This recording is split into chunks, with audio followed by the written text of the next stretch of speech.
Jafnarma þríhyrningur er þríhyrningur sem eru tvær hliðar jafnlangar. Skulum teikna dæmi. Þessi þríhyrningur er með svona nokkurn veginn tvær hliðar jafnlangar og við merkjum þær svona. Við getum svolítið hugsað þetta sem manneskju við horfum framan á hann hérna og svo heldur hann höndunum út sitt hvorum megin og það eru jafnlangar, þetta eru svona tveir armar.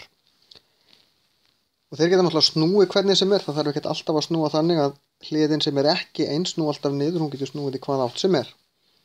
En jafnarma þríhyrninga gilda ákveðnar reglur. Ef að þessar tvær hliðar eins og hér eru jafnlangar, þessi hér og þessi hér, þá eru hornin hérna líka jafnstór og þau heita grunnlínuhorn. Og í jafnarma þríhyrningi þá dugar mér að vita eitt horn. Í flestum eða öllum öðrum þríhyrningum, nema kannski jafnhliða þríhyrningi, jafnhliða þríhyrningum með allar hliðar jafnlangar, þá þarf ekki að vita neitt horn því að ég veit að þau eru öll 60 gráður. En í jafnarma þríhyrningi þá dugar mér að vita eitt. Í öllum öðrum nema jafnhliða þá þarf ég að vita 2.